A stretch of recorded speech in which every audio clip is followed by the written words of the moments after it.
We now move on to our final segment of the show, of the 360 show. And remember to hit that subscribe button, like the video if you've enjoyed it, and notify yourself, or hit the notification button to make sure you don't miss one of these episodes. Our next and final segment is the Fair Play. Fair Play, what is it called again? It is the Super Over, because it's really important. Yeah, listen. Quick Quick single wasn't as quick as it should be. I thought Graham would be slow, but geez, Virat can talk. Yeah, But anyway, we had a lot of fun. We'll go over time for Virat. Super over. Let's move quickly here. There's obviously been a lot of cricket going on around the world. I just want you to touch on a few of the key ones. SA versus West Indies have been in the middle of a ODI series. We saw West Indies win in East London. First one was rained out, where West Indies won in East London, and Timber was in the runs. There were a lot of runs scored. What did you make of it? Yeah, we're under pressure now. Firstly, the disappointing side of it is we should have won that ODI. Yes, the Windies got a really good total in East London on a slowish deck, but after the first 20 overs with that foundation, with a little bit of thinking, a little bit of experience, and I think that's where we're lacking, maybe a little bit of inexperience in that middle order. It was disappointing not to see us cross the line there. We had it in the pocket. We had Timber in. And Timber, I mean, what unbelievable form he's in. I called it with the last show. I said keep an eye on him. He's moving well. He moved well in that SA20 tournament. And looking at his balance and his hunger to score runs, I knew something was brewing. And it was great to see him play like that. Very disappointing that we couldn't pull together the partnerships in the middle. Some silly shots. And that's not criticizing me having a go. I've been in that boat many times in my life before. I've made those mistakes. But this ODI side now needs to start doing that. Find a way to get those partnerships together. Every innings, one or two guys will come off. And if it's your turn to hold back, to absorb, make sure that guy stays in and he's got a partner on his side, then do it. Knuckle down, make sure you get your 20 at a runner ball without any risks. That was the disappointing side of it. We're under pressure now. We need to save the series.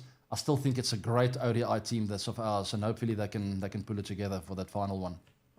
Yeah, there was a question, I think, on social media about different people playing different formats all the time.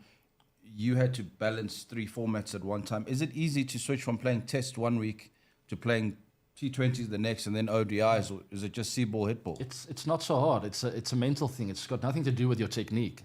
Timber's not going to bat differently in a T20 than in a Test match. I can tell you now, his technique will be exactly the same. Obviously, you don't have as many balls in T20s, and maybe you'll try 1 or 2 shots more. But the basics stay the same. The foundation stays the same. And I never found it hard or difficult, only from a mental point of view. That's the tough thing. You just gave in everything you have in a Test series. You scored the winning runs maybe. Maybe you lost and you were disappointed. And boom, 3 days later, you find yourself in an ODI. And you've got to get going again. Mentally reset. Prepare the same way, make sure the energy levels are good, and you go. That's the tough part, to jump around. It's just from a mental point of view. But if you manage yourself well, not too much time in the gym, not too much time in the net, if it's a quick turnaround, but rather do quality stuff, you'll be ready for that format.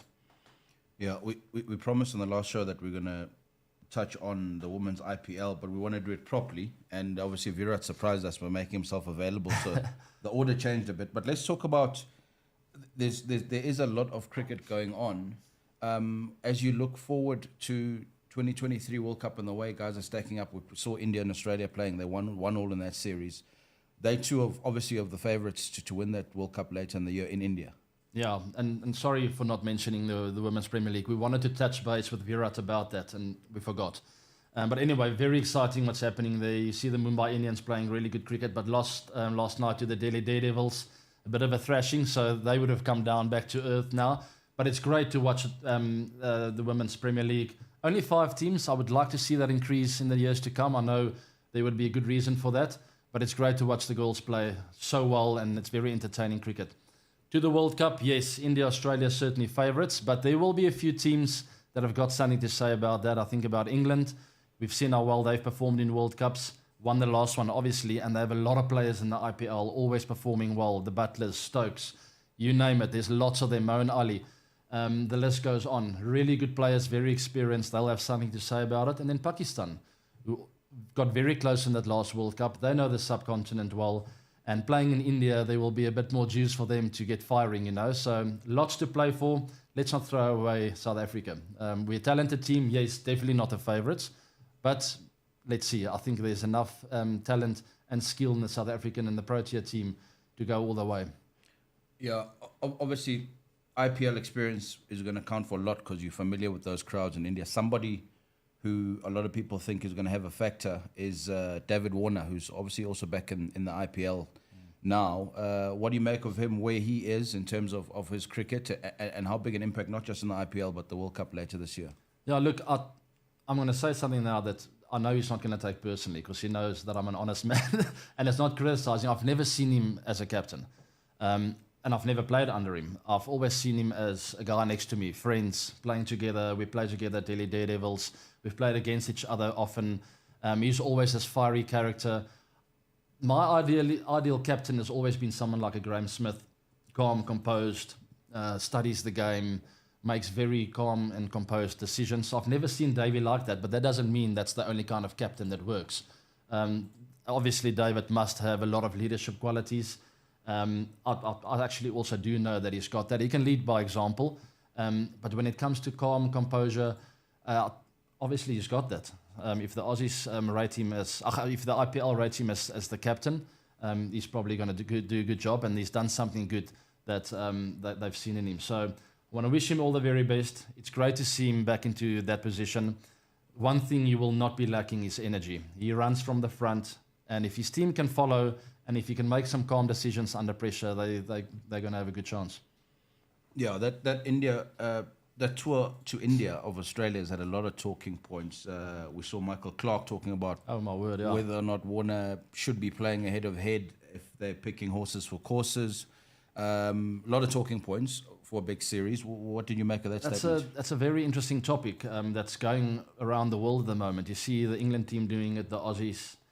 The Indian team haven't really pushed as hard at this, and they call it horses for courses. Really changing up big time for different conditions. You see Stuart Broad and Jimmy Anderson not featuring in a lot of Test series, and when it suits them, they're back in. Same with Michael Clarke's comments now. So he was saying, if you go horses for courses, Travis Head missed out on that first Test match because they say he's not good in the subcontinent. Cool, fair enough, he says, but then in the Ashes, David Warner's record is not good in the UK. So he says, if you want to go horses for courses, David Warner shouldn't be in that lineup, which is a very interesting point. I would also always have David Warner in my team. He's a match winner, but he's got a very interesting point. If you want to go with that, then you've got to be consistent with it. I would like to hear your comments about it. It's a very interesting topic. A lot of teams out there are starting to do that. Is that the future? Is it the right thing to do? And do you stay then consistent with it? Because you can't then chop and change as you wish. Yeah, look. But just to wrap up, because we are drastically over time, but I'm sure our fans are not complaining.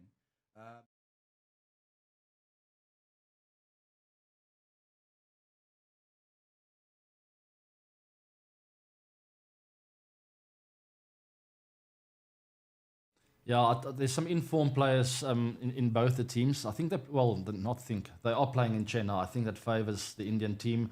Really tough to beat them there. If they're smart, they'll make the wicket slow. It takes you so long to adapt to that kind of pace. It really stops off the deck. And with the seamers, some of them stop it, some of them skid through. So it's an odd wicket. It's tough to get used to it. You really got to have your stuff together to score runs there. Shubman Gill, Virat Kohli, the two batters, I feel, have been showing form. I think they can take the game away from the Aussies. And if they get in, the Aussies will have some problems. In the Aussie department, Steve Smith in really good form.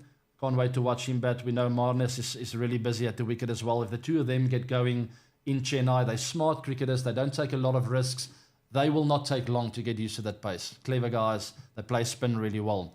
So the Aussies will need them to lay a foundation in that middle order. In the bowling department, I've seen Kuldeep Yadav bowl really well. I think he'll feature in Chennai. There's a bit of turn. He gives it flight, takes it both ways. It's tough to pick him. So he'll be a force to reckon with.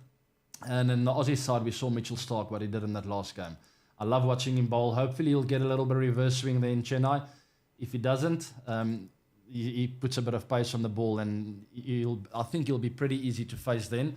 But he needs it to move around. He's quick. He's competitive. He tries his heart out. So they are my key players. And obviously Nathan Lyons in the Aussie team. We know what he's capable of. Those are my key players. Let's see what happens. It's going to be a great finish or finale to the series. I do go with India because of the Chennai wicket and how well they play there. But never count the Aussies out. They're very competitive. But my pick's India. Let's see what happens. That's awesome.